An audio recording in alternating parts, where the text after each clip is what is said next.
derecho a la consulta previa, libre e informada. En esta exposición vamos a abordar los aspectos básicos de la normatividad nacional e internacional sobre consulta previa, haciendo un énfasis especial en la legislación peruana que regula este derecho de los pueblos indígenas y originarios que habitan en nuestro país. Comencemos con la exposición entonces. Bien, para comenzar entonces, esta primera diapositiva lo que va a hacer es presentar una definición sucinta de lo que es la consulta previa, y prácticamente esta diapositiva resume lo que es el contenido de esta exposición. Y vamos directamente al tema. ¿Qué cosa es la consulta previa? Es un derecho colectivo a ser consultado antes de que el Estado apruebe una medida administrativa o legislativa que pudiera afectar directamente los intereses o derechos colectivos de los pueblos indígenas. Hagamos énfasis, en primer lugar, en que se trata de un derecho colectivo, esto es, que pertenece a un grupo de personas identificadas con mucha claridad, que son los pueblos indígenas o tribales, porque el convenio 169 de la Organización Internacional del Trabajo, que reconoce este derecho a los pueblos indígenas u originarios, lo hace a estos dos grupos de personas. En el Perú se ha hecho bastante énfasis en el aspecto de los pueblos indígenas. Sin embargo, también es bueno remarcar que los pueblos tribales son aquellos que también están cubiertos por el convenio 169. Y mencionar que es cierto, hay muchas denominaciones para nombrar a los pueblos indígenas. Son pueblos originarios, ¿no es cierto?, y hay otras definiciones que también se utilizan, pero la definición legal, la nomenclatura jurídica que utiliza el convenio 169 es el de pueblos indígenas. Más allá de coyunturales o episódicas cargas peyorativas que pudiera tener la palabra indígena, han habido muchos debates a nivel internacional si esta palabra es correcta o no. Sin embargo, tanto los delegados indígenas como los delegados de la OIT y los de los empresarios que redactaron este convenio concordaron en utilizar la palabra indígena para identificar a este grupo de personas, con determinadas características que más adelante vamos a ver. Ahora bien, es un derecho colectivo, entonces, no se trata de un derecho individual, es un derecho colectivo, a ser implementado antes, por eso es previa, de que el Estado apruebe alguna medida administrativa o legislativa que pudiera afectar directamente sus intereses y o derechos colectivos. Es decir, también deben consultarse los planes, programas y proyectos de desarrollo que les involucren. Constituye un deber del Estado, no de personas privadas. Es decir, por un lado tiene la dimensión de derecho y por otro lado la dimensión de deber. Derecho colectivo de los pueblos indígenas y deber del Estado, no de personas privadas. Habiendo visto sucintamente esto, tenemos que remarcar un asunto muy importante. ¿Cuál es el objetivo de la consulta previa? La consulta previa no puede entenderse como un simple trámite o procedimiento. Es, en particular, es un proceso que tiende a garantizar una serie de derechos colectivos para los pueblos indígenas, para lo cual hay una garantía previa. ¿Cuál es? La de que la consulta previa tiene que tener el objetivo de lograr el consentimiento de los pueblos indígenas consultados. Bien, entonces, la consulta previa tiene la finalidad de lograr el consentimiento indígena, y este objetivo bien puede ser deseable o indispensable según el tipo de medida que se va a consultar. Decimos que todo proceso de consulta tiene la finalidad de lograr el consentimiento en el sentido de que debe tender a conseguir acuerdos vinculantes con los pueblos indígenas. Dado que no siempre es posible esto, finalmente el Estado toma una decisión final, salvo en ciertos casos en los cuales el consentimiento es absolutamente indispensable, y lo veremos más adelante. Muy bien, ¿cuál es el marco jurídico del deber de consultar? En primer lugar, el convenio 169 de la Organización Internacional del Trabajo, el cual está vigente en el Perú desde el año 1995. En segundo lugar, la Declaración de Naciones Unidas sobre Pueblos Indígenas, aprobada por la Asamblea General de Naciones Unidas en el año 2007. En tercer lugar, la jurisprudencia de la Corte Interamericana de Derechos Humanos, que es un tribunal supranacional que controla el cumplimiento de la Convención Americana de Derechos Humanos, cuyo artículo 21 garantiza el derecho de propiedad tanto individual como comunal, y en virtud de este artículo la Corte Interamericana ha declarado una serie de derechos para los pueblos indígenas. La jurisprudencia del Comité para la Eliminación de la Discriminación Racial de Naciones Unidas también, las observaciones de la Comisión de Expertos en la aplicación de convenios y recomendaciones de la OIT, la Organización Internacional del Trabajo. Esta es una comisión de expertos que vigila el cumplimiento de los pactos de la OIT, uno de los cuales es el convenio 169, como hemos dicho, y también las decisiones del Comité de Derechos Humanos y del Comité de Derechos Económicos, Sociales y Culturales de las Naciones Unidas. Comités que controlan el cumplimiento de los pactos con similares nombres, cuyos artículos respaldan los derechos de las minorías étnicas. Muy bien, en cuanto al marco jurídico nacional del deber de consultar, tenemos la muy conocida Ley de Consulta Previa 29785, aprobada en septiembre del año 2011, hace poco, como ustedes saben. En segundo lugar, a nivel jerárquico, porque las ordenanzas de los gobiernos regionales tienen jerarquía de norma legal, tenemos las ordenanzas regionales de consulta previa, que a la fecha tenemos en el gobierno regional de Amazonas y en el gobierno regional de San Martín, dos ordenanzas publicadas por estos gobiernos regionales. Tenemos también el reglamento de la Ley de Consulta Previa, Decreto Supremo 001-2012-MC, MC significa Ministerio de Cultura, porque ha sido este sector el que ha elaborado este reglamento de la Ley de Consulta Previa. Tenemos las normas sectoriales sobre consulta previa, y con sectoriales queremos referirnos a las normas de los sectores del Poder Ejecutivo, es decir, a los diferentes ministerios de este, y las directivas ministeriales del sector cultura, que son herramientas e instrumentos para la consulta previa.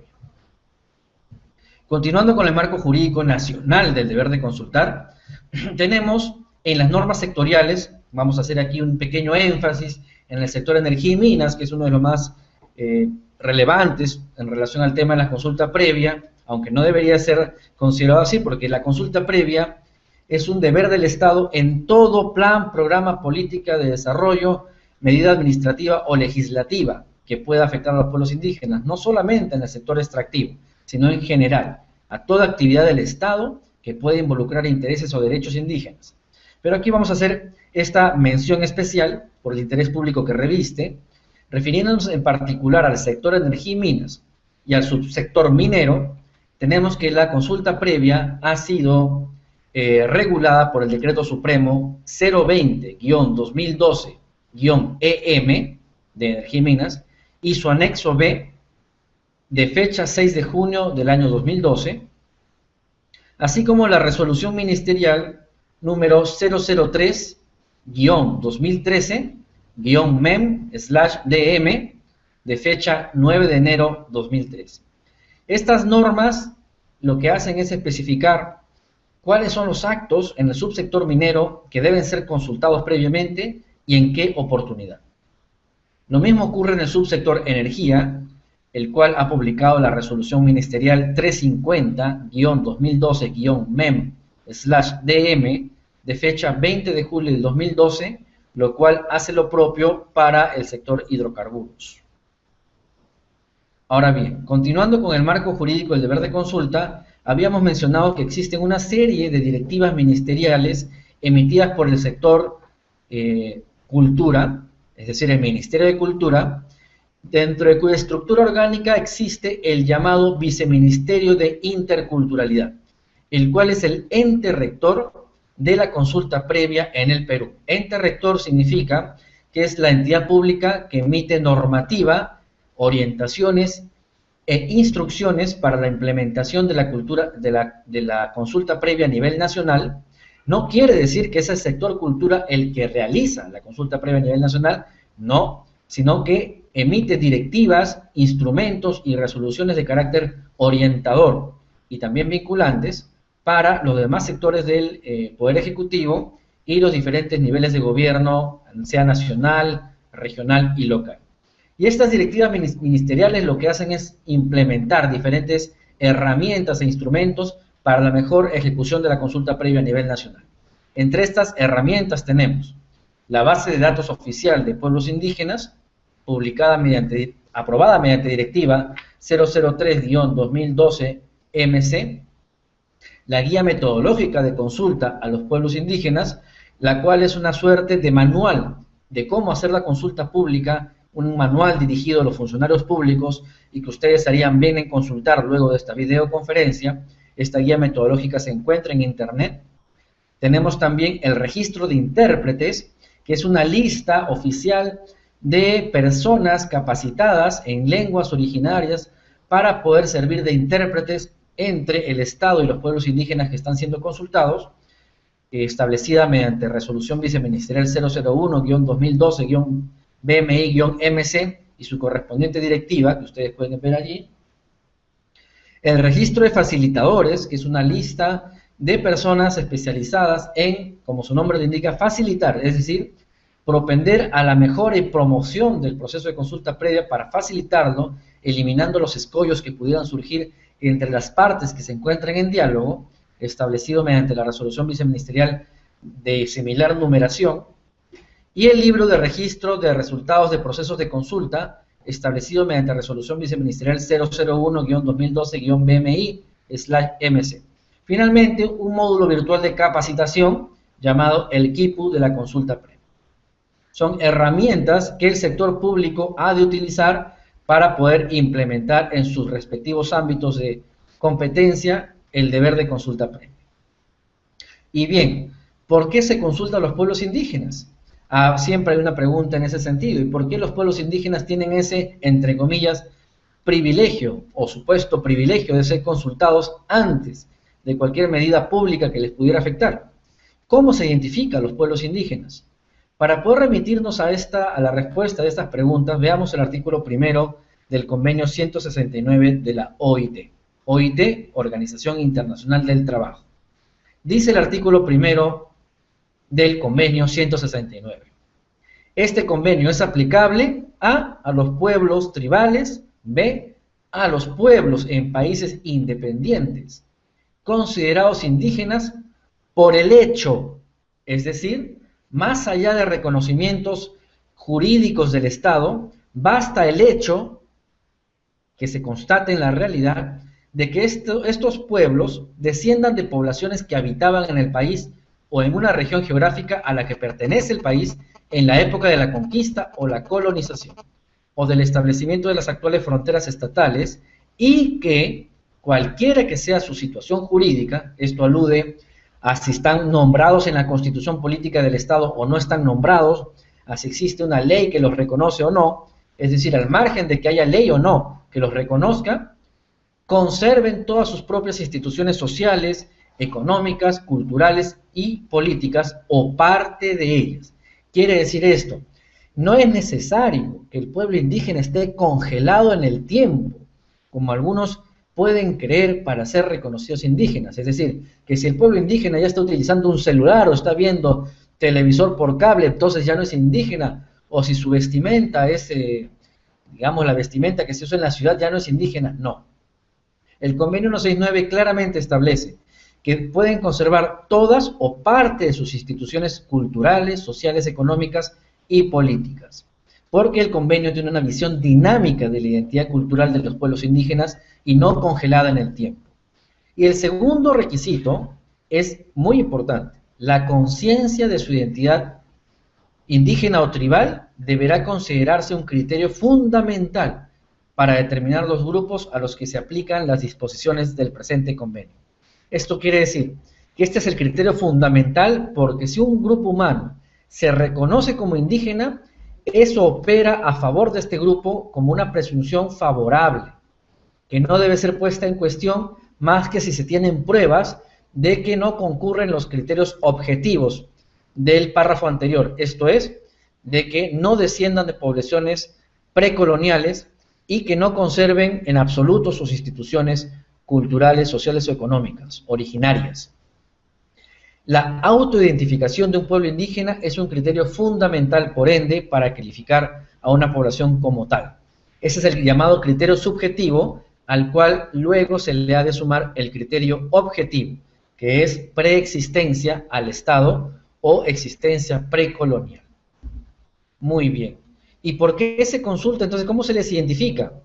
Estamos recordando entonces que son pueblos preexistentes al Estado moderno y a la sociedad nacional actual, que tampoco participaron del establecimiento de las modernas constituciones, víctimas de un proceso histórico de pérdida de soberanía, de territorios, de autogobierno, de propiedad, de cultura propia y hasta de la libertad y la vida. Para los peruanos y peruanas no es desconocido el genocidio físico y cultural que han experimentado los pueblos indígenas en nuestro continente y en particular en nuestro territorio, y cómo las condiciones actuales, sociales, culturales y políticas y económicas en especial que ellos viven, son en gran parte una consecuencia de esa colonización violenta y la expropiación ilegítima de sus tierras, territorios, recursos naturales. Pues bien, como una consecuencia de la constatación de que eso es así y de que subsisten hasta nuestros días las consecuencias de aquel proceso histórico de pérdida de soberanía y de propiedades, como forma de reparación, la comunidad internacional les ha reconocido el derecho a revitalizar sus culturas y territorios. Y por tanto, el Estado tiene el deber de promover la recuperación de culturas y territorios de los pueblos indígenas, por supuesto, respetando el principio de soberanía nacional y del carácter unitario del Estado. Por ello, independientemente de que sean una minoría o que monetariamente sean considerados pobres por las estadísticas oficiales, estos pueblos tienen derecho a la consulta previa por ser indígenas, no por ser pocos, ni por ser monetariamente pobres o un grupo vulnerable, sino por sus propias características étnicas e históricas. Bien, tenemos que finalmente señalar respecto a ello que la base de datos de pueblos indígenas publicada por el Ministerio de Cultura, como bien indica el reglamento de consulta previa, es solamente referencial. No tiene el propósito de reconocer la existencia de un pueblo como indígena. Cada entidad pública es la responsable de emitir la calificación sobre si un pueblo es o no indígena al momento de emitir una medida administrativa o legislativa. Esto quiere decir que si una entidad pública va a emitir una medida y se percata de la existencia de pueblos indígenas en el ámbito de aplicación de esa medida, entonces tiene el deber de identificar al pueblo como tal y practicar la consulta previa. Los pueblos indígenas, si es que no han sido identificados por alguna entidad pública como tales para efectos de una consulta previa, tienen el derecho de petición en caso no fueran considerados dentro de un proceso de consulta previa. Esto lo dice el artículo 9 de la Ley de Consulta Previa y la resolución viceministerial 010-2013 del Viceministerio de Interculturalidad. En caso no un determinado pueblo o comunidad indígena no haya sido considerado dentro de un proceso de consulta, tienen el derecho de pedir ser incluidos dentro de dicho proceso. Esto pasó, por ejemplo, en el caso del proceso de consulta previa del área de conservación regional Maijuna Quichua, en el cual las comunidades quichuas inicialmente no fueron consideradas dentro del proceso de consulta, a pesar de que evidentemente les afectaba esa medida, y pidieron ser incluidas, y así fue. Pues bien, ¿qué se consulta? Como hemos dicho, medidas administrativas de carácter general, justamente son las medidas de carácter general las que son susceptibles de afectar colectivamente a los pueblos, no aquellas que afectan solamente a individuos. Las medidas legislativas, es decir, aquellas que dicta el Congreso de la República, o también el Poder Ejecutivo cuando el Congreso le delega facultades legislativas, y los planes, programas y proyectos de desarrollo, así como las políticas públicas que afectan a los pueblos indígenas de manera positiva o negativa. Esto es importante porque a veces se piensa que la consulta previa hay que practicarla cada vez que se piense perjudicar a los pueblos indígenas. Y esto es completamente equivocado. En primer lugar, el Estado no tiene la finalidad de perjudicar a los pueblos indígenas, sino que podrían haber perjuicios de manera indirecta o no planificada. O, inclusive, considerándose la aprobación de un plan de desarrollo que en principio es favorable y positivo para los pueblos indígenas, pudiera generar algunos impactos culturales no deseados y por eso Es sabio el convenio 169 que establece que la afectación es positiva o negativa, es decir, sea que el Estado se propone algo bueno o algo que de antemano sabe que va a causar impactos posiblemente negativos, tiene la obligación de hacer la consulta previa. ¿Qué no se consulta? Según el reglamento de la ley consulta previa, y esto no necesariamente en todos los casos va a coincidir con la jurisprudencia internacional sobre derechos de los pueblos indígenas, podrían ocasionarse algunas contradicciones entre lo que dice el reglamento y la jurisprudencia internacional.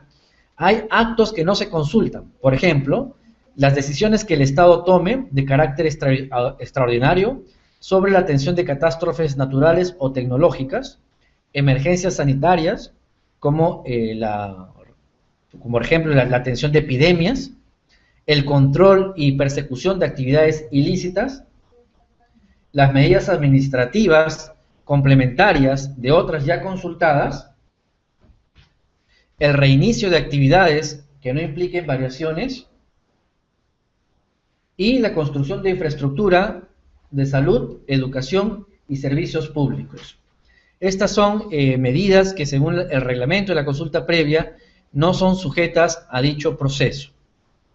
Particularmente las últimas tres podrían generar algunos problemas de carácter social, y esto es importante para los especialistas en conflictos, porque a través de estas tres excepciones últimas se han aprobado el inicio de proyectos extractivos que no han contado con la licencia social respectiva ni con la consulta previa a los pueblos indígenas. Por ejemplo, el caso de medidas administrativas complementarias, ¿no es cierto?, de actos administrativos que en su momento ya fueron consultados, o el reinicio de actividades que no impliquen variaciones, se señala aquí, lo cual queda a la discreción de la administración pública. La construcción de infraestructura de salud, educación y servicios públicos también son aspectos que llaman a preocupación porque serían medidas de afectación positiva y deberían ser objeto de la consulta previa. Muy bien, ¿quién consulta? ¿Quién elabora la consulta? ¿Quién efectúa la consulta previa? La consulta previa la efectúa el Estado, como ya hemos señalado, en todos sus niveles y en todos sus sectores. En específico, lo hace la entidad promotora que dictará la medida a afectar a los pueblos indígenas. Cuando hablamos de los niveles del Estado, por supuesto nos estamos refiriendo al gobierno nacional, a los gobiernos regionales y a los gobiernos locales. Es importante recordar, no son los actores privados quienes realizan la consulta previa. Tampoco es que solamente el Ministerio de Cultura o el Viceministerio de Interculturalidad es el único ente público encargado de hacer la consulta previa. No, es la entidad promotora que dictará la medida que podría afectar a los pueblos indígenas, la que tiene la responsabilidad legal de realizar la consulta previa. Y cuando señalamos que son los sectores a nivel intersectorial, es que son ministerios y organismos públicos los responsables de hacer esta consulta previa. Es importante señalar que, según el reglamento de consulta, las empresas interesadas pueden participar en el proceso solamente para aportar información, no para participar como actores de la consulta previa. Y ahí lo tenemos entonces en la pantalla. Quien consulta, repasando, la entidad promotora a todos los niveles, que puede ser algún ministerio del gobierno nacional u organismo público autónomo, gobiernos regionales, gobiernos locales, con la precisión que el reglamento de consulta previa establece que las empresas interesadas, por ejemplo, hablando de proyectos extractivos, pueden participar en el proceso de consulta previa solo para proveer o aclarar información relativa a la medida administrativa que está siendo consultada a los pueblos indígenas, lo cual nos parece positivo porque el acto administrativo, la medida administrativa va a afectar los derechos de un tercero, el cual debería tener el derecho de poder explicarse ampliamente sobre sus propósitos y objetivos, sin desnaturalizar que la consulta previa es un proceso realizado por el Estado hacia los pueblos indígenas. Con esto pasamos a lo segundo, es ¿cuándo se hace la consulta previa? Según la normatividad nacional, lo cual tampoco necesariamente va a coincidir con los criterios establecidos por la jurisprudencia internacional, y aquí cuando nos referimos a jurisprudencia internacional, tenemos que recordar que según la Constitución Política del Perú, según el Código Procesal Constitucional del Perú, no solamente estamos obligados a respetar el texto de los tratados internacionales que suscribimos, sino también la jurisprudencia de los organismos públicos supranacionales que interpretan estos tratados, lo cual significa que las sentencias de la Corte Interamericana, las decisiones de los Comités de Derechos Humanos de Naciones Unidas, las decisiones de la OIT, son tan vinculantes, es decir, obligatorias para el Perú, como el propio texto de los tratados internacionales, tratados que según la Constitución Política forman parte del derecho nacional. Algunos funcionarios públicos tienen el defecto de ser muy legalistas o de entender erradamente lo que es el principio de legalidad y creer que su función pública se circunscribe a aplicar solamente la ley de consulta previa, el reglamento y la legislación inferior. Pero esto es un error porque los tratados internacionales y esta jurisprudencia internacional son también parte del derecho nacional al cual están obligados a implementar en sus decisiones y en sus actos administrativos de carácter cotidiano. Entonces, ¿cuándo se consulta? Antes de que se apruebe la medida a ser consultada, sin perjuicio del derecho a participación de las organizaciones representativas. En el sector minero, señala el reglamento de consulta previa, se hace la consulta después de otorgada la concesión minera, lo cual es incongruente con la legislación internacional, sin perjuicio de que también la legislación minera establece que el reglamento de consulta previa establece que se debe hacer la consulta antes del otorgamiento de la concesión de beneficio del inicio de actividades de exploración o de explotación. En el sector energía sucede lo mismo, que se debe realizar la consulta previa antes de la aprobación del decreto supremo que aprueba, valga la redundancia, la exploración o explotación de lotes petroleros y gasíferos. Entonces, ¿cuándo se consulta? Antes de aprobarse la medida a ser consultada. ¿Qué significa sin perjuicio del derecho a participación de las organizaciones representativas indígenas? Que no se debe concebir la consulta previa como separada de la participación. Los entes públicos ganarán mucho si es que en las fases más tempranas de la concepción y elaboración de una medida administrativa o legislativa, incorporan a los pueblos indígenas en su gestación, planificación y elaboración, y luego se hace la correspondiente consulta previa directamente a las comunidades. Esto es una armonización de la consulta previa y de la participación. Y en los sectores de minería y energía, en concreto, hemos dicho que se consultan los actos administrativos de aprobación del inicio de exploración y explotación en minería y en energía lo mismo. ¿Cómo se consulta? A través de sucesivas etapas mínimas reguladas en la ley y reglamento de la ley de consulta previa. Quiere decir que los entes públicos pueden aprobar, en particular gobiernos regionales, locales y el Congreso de la República podrían aprobar algunas etapas adicionales de carácter específico para su propia realidad, adecuadas a su propia realidad. Pero estas etapas son mínimas, no pueden haber menos etapas que las mencionadas aquí en la ley y el reglamento de la consulta previa. Y son, como ustedes pueden ver, la identificación de la medida a ser consultada, la identificación de qué pueblos serán consultados, la publicidad de la medida, que consiste en dar a conocer qué es lo que se quiere consultar a través de medios culturalmente idóneos, por ejemplo, publicar la medida en el Diario Oficial del Peruano sabedores de que los pueblos indígenas no tienen acceso a este diario oficial, o publicar la medida en spots televisivos, sabedores de que no todas las comunidades indígenas, repito, no todas, tienen acceso a este medio de comunicación masivo, no sería culturalmente idóneo. La publicidad tiene que estar adaptada a la realidad geográfica y cultural de los pueblos que serán consultados. La información sobre la medida, que consiste ya en explicar con lujo de detalles en qué consiste aquello que el Estado propone realizar en el ámbito de afectación, la evaluación interna de los pueblos indígenas, que consiste en el proceso interno, soberano y autónomo que tienen los pueblos indígenas para discutir y evaluar la medida que se les propone, el proceso de diálogo entre Estado y pueblos indígenas, en el cual ambas partes se sientan a dilucidar los pros y los contras de la medida, y finalmente, en caso no hayan acuerdos vinculantes entre las partes, la decisión del Estado. Sobre esto quiero detenerme de manera especial. La consulta previa, como hemos dicho, tiene la finalidad de alcanzar el consentimiento.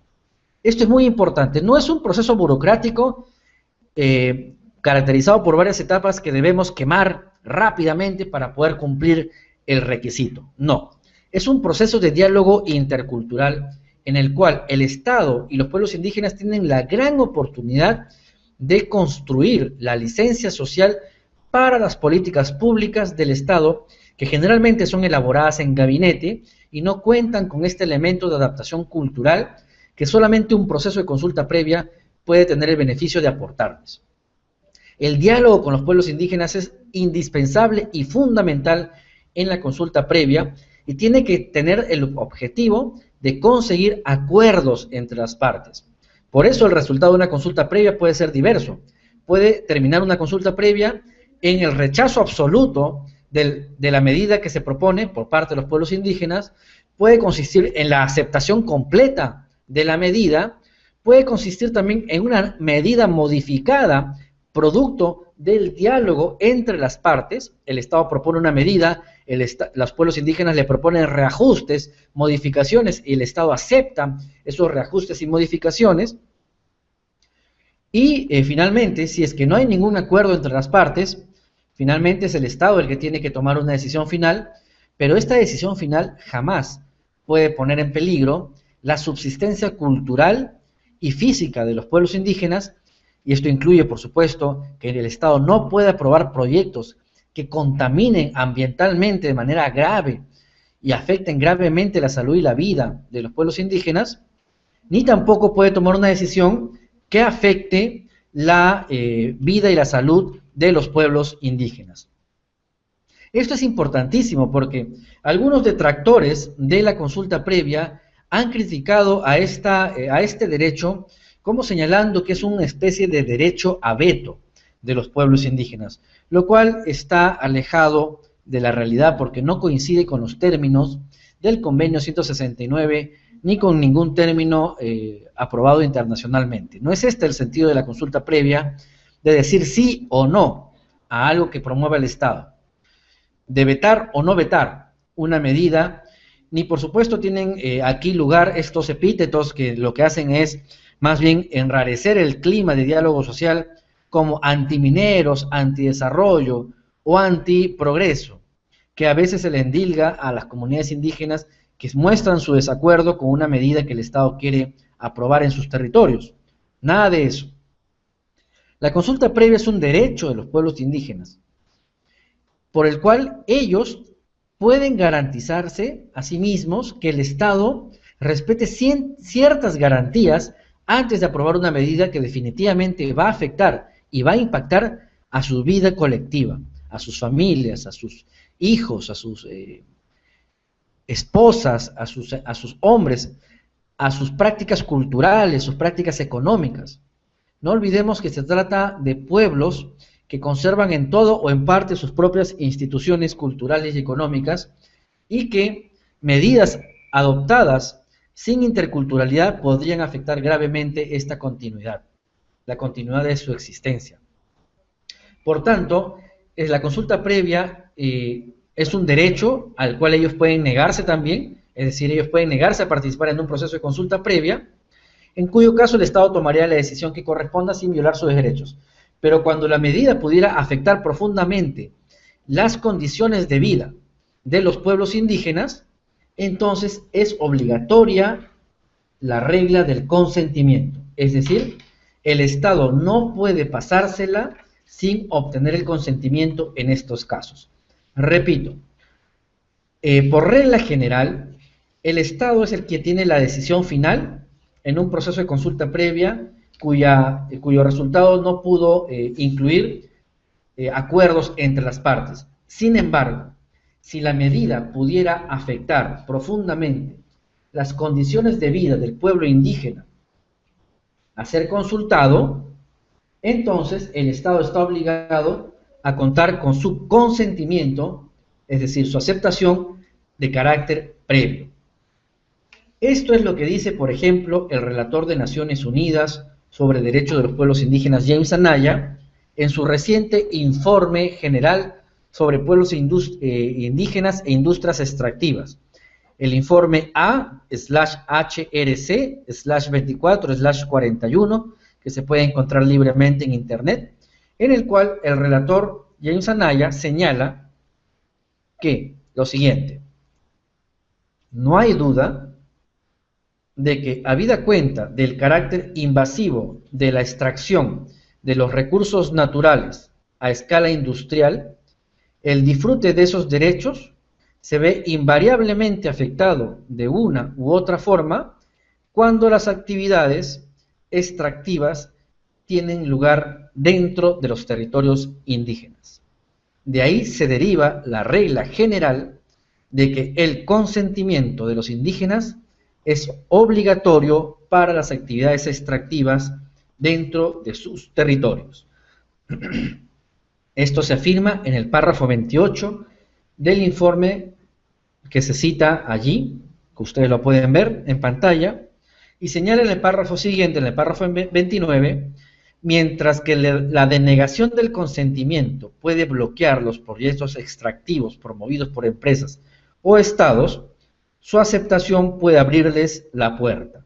Esto es importante, no hay que ver a la consulta previa como un lastre para el desarrollo, sino como la ansiada oportunidad para poder obtener la licencia social, un desarrollo con enfoque intercultural verdaderamente inclusive para todas las personas, sean indígenas o no, y por supuesto para pacificar la agenda nacional que está demasiado atravesada por los conflictos socioambientales. Y bien, también tenemos que mencionar que dentro de este proceso de consulta previa ha de tenerse en particular consideración un derecho sumamente olvidado, que es el del artículo 15 del convenio 169 de la OIT, que señala que los pueblos interesados deberán participar, siempre que sea posible, en los beneficios que reporten tales actividades extractivas y percibir una indemnización equitativa por cualquier daño que puedan sufrir como resultado de esas actividades. Muy bien. Conclusiones. La consulta previa es un derecho perteneciente a los pueblos indígenas que se realiza de manera libre, previa e informada. Su objetivo, deseable o indispensable, según el tipo de medida a consultarse, es obtener el consentimiento. En caso de operaciones extractivas, el consentimiento es indispensable, no solo es una finalidad deseable. Se realiza la consulta previa por parte de una entidad pública promotora, y esto no hay que olvidarlo, algunas personas confunden y creen que son los entes privados quienes hacen la consulta previa, y se realiza la consulta previa por parte de una entidad pública promotora. Queremos decir que no lo hace el Ministerio de Cultura en su totalidad, sino los diferentes sectores y niveles de gobierno del Estado. Se consultan medidas administrativas, legislativas, planes, programas y proyectos de desarrollo. No toda medida, sino aquellas que puedan afectar positivo o negativamente a los intereses o derechos indígenas son las que deben ser consultados. Los acuerdos alcanzados en el proceso de consulta previa son vinculantes, es decir, son obligatorios, y que bien realizada, la consulta previa es una poderosa herramienta para la paz social y el desarrollo con verdadera interculturalidad. Les damos muchas gracias por su atención y estamos atentos a las preguntas que pudieran realizarse en esta oportunidad. Muchas gracias por su atención. Van a llegar algunas preguntas por escrito. La primera de ellas es, nos señalan acá, si la consulta previa, ¿cuál es la relación entre la consulta previa y los mecanismos de participación ciudadana, en particular los que están legislados en la legislación minera y ambiental? Los talleres públicos, las audiencias públicas, los monitoreos ambientales participativos, etcétera. Tenemos que decir que los mecanismos de participación ciudadana establecidos en la legislación ambiental, en la legislación minera, son mecanismos aplicables a toda la población sin distinción, a la población que está ubicada en el área en la esfera de influencia directa del proyecto sobre el cual se está realizando la participación ciudadana, a diferencia de la consulta previa, que es un proceso que se realiza exclusivamente sobre población indígena o tribal. Otra característica muy importante que diferencia a ambos mecanismos es que la actual legislación considera que la participación ciudadana básicamente tiene un carácter informativo, en el cual se pueden recibir sugerencias u opiniones de la población involucrada, pero en la consulta previa el carácter informativo solamente es una etapa del proceso. Tiene que producirse un procedimiento de diálogo intercultural en el cual ambas partes efectúan un esfuerzo para ponerse de acuerdo. Hay un diálogo de cada componente de la medida administrativa o legislativa o del proyecto o plan de desarrollo que se está consultando, y finalmente hay una pretensión de lograr acuerdos de carácter vinculante. Y como hemos dicho, si se trata de proyectos extractivos, es indispensable, es requerido que se obtenga el consentimiento de los pueblos indígenas, a diferencia de los mecanismos de participación ciudadana, en los cuales no existe un procedimiento para llegar a acuerdos. Y por supuesto hay un concepto fundamental que diferencia a ambos mecanismos. En los mecanismos de participación ciudadana se utiliza el concepto de área de influencia directa, en base al cual se elaboran los estudios de impacto ambiental, pero el área de influencia directa está concebido como el área geográficamente adyacente al proyecto cuyo estudio de impacto ambiental se está sometiendo a participación ciudadana. Sin embargo, el concepto de afectación directa, que es propio de la consulta previa, es más amplio, porque la afectación directa no solamente involucra a la población adyacente al proyecto, sino también a aquella población que, no siendo adyacente, pudiera ser afectada directamente por el proyecto. Es el caso de comunidades que viven y dependen de una misma cuenca. Puede ser que las comunidades adyacentes a un proyecto minero que viven de los recursos hídricos de una determinada cuenca son considerados áreas de influencia directa, pero las comunidades más alejadas que también dependen para su sobrevivencia del mismo recurso hídrico no son consideradas dentro del área de influencia directa, pero sí son consideradas dentro del área de afectación directa de la consulta previa. Una segunda pregunta que se nos hace efectivamente aquí es: ¿cuál es la alternativa cuando no se llega a un consenso entre el Estado y los pueblos indígenas? Y como decíamos, aquí hay que diferenciar dos supuestos generales, en gran manera. El primer supuesto, cuando la consulta previa se realiza sobre medidas de carácter público que no van a afectar profundamente la vida colectiva de los pueblos indígenas. Pero si se trata de proyectos o de medidas que sí lo van a hacer, entonces la regla del consentimiento se vuelve absoluta. Estamos hablando, por ejemplo, de proyectos mineros, proyectos hidrocarburíferos, represas, megaproyectos de carácter energético, eléctrico, que evidentemente van a afectar de manera radical o van a afectar de manera esencial, muy importante, las condiciones culturales, económicas, políticas y culturales en general de los pueblos indígenas, que serían afectados si estas medidas se aprobaran sin su consentimiento. De lo que se trata, queremos remarcar nuevamente, no es de que los pueblos indígenas se quieran oponer per se a los proyectos que el Estado desea aprobar en beneficio de todos los peruanos. Tampoco se trata de oponer automática y mecánicamente, sin ningún tipo de reflexión cultural, lo que son los intereses de los pueblos indígenas a los intereses del país en su conjunto. Porque finalmente los pueblos indígenas también son parte de nuestro país, tienen tanto derecho como nosotros, los no indígenas, a gozar de un medio ambiente sano y equilibrado y a gozar también de su derecho al desarrollo igualmente garantizado que nosotros, los que no somos indígenas, porque ambos en virtud del derecho a la igualdad tenemos similares facultades, similares beneficios ante la ley. De lo que se trata es más bien de que el Estado tenga un enfoque intercultural para aplicar sus programas de desarrollo, y esto solamente es posible mediante procesos de consulta eficaces, bien llevados, en los que ambas partes se entiendan, por supuesto con un criterio de paz social, de diálogo, de generosidad, de solidaridad, y queremos remarcar que los pueblos indígenas, y nos guía la fuerte convicción de que los pueblos indígenas en nuestro país no tienen una ideología anti-extractivista, como muchas veces se les imputa, sino que simplemente desean vivir en paz ellos y sus familias y no ser perjudicados por medidas que pudieran decidirse lejos de sus hábitats, sino que quieren contribuir al desarrollo nacional sin perder su identidad cultural, sin perder su autodeterminación política y económica, y por supuesto estoy seguro que también la colectividad nacional en su conjunto tiene similares propósitos. Muy bien, no tenemos creo más preguntas, por tanto ha sido un gusto poder estar con ustedes en esta oportunidad sobre este tema tan importante y tan vigente para nuestro país, que es el derecho a la consulta previa, libre e informada. Felicitamos que el gobierno actual haya aprobado una serie de normas legales, de instrumentos y de herramientas que han implementado la consulta previa. Actualmente existen 16 procesos de consulta previa en plena realización.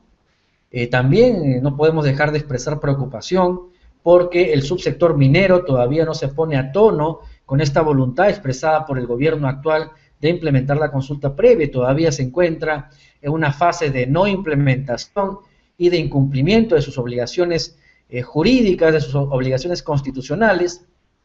Algunos instrumentos y herramientas aprobadas por el Ministerio de Cultura merecen también una adecuación a el convenio 169 de la OIT e inclusive la ley de consulta previa. Hay algunos artículos de estos de la ley, del reglamento y de las directivas ministeriales del sector cultura que merecen una adaptación porque podrían generar violación de derechos de las comunidades indígenas, y también podemos decir que en algunos sectores del Poder Ejecutivo la consulta previa aún es una promesa incumplida. En el sector ambiente se está avanzando rápidamente en la implementación de la consulta previa. A nivel de gobiernos regionales para la aprobación de áreas de conservación ambientales sí se están avanzando de manera importante. El subsector energético con los lotes petroleros está también experimentando intentos de la implementación, no sin contradicciones ni sin algunas preocupaciones que nos pudieran motivar, pero otros sectores del Poder Ejecutivo brillan por su ausencia en la implementación de un enfoque intercultural de sus políticas de desarrollo y, por supuesto, de la consulta previa. Por tanto, reconociendo los importantes avances del presente gobierno, alentando a que estos avances se profundicen y continúen, exhortando en particular al subsector minero para que implemente de una vez por todas este deber y que deje de incumplir los derechos de los pueblos indígenas. Felicitando estos avances, expresamos también nuestro deseo de que estas áreas de preocupación puedan ser rápidamente superadas por el gobierno en aras de un diálogo social pacífico y también constructivo entre Estado y pueblos indígenas, que pueda llenar esta deuda histórica de más de 500 años que nuestra sociedad tiene hacia dichos pueblos. Dicho esto, les agradezco su atención a todas y a todos ustedes y les doy unas buenas noches. Muchas gracias.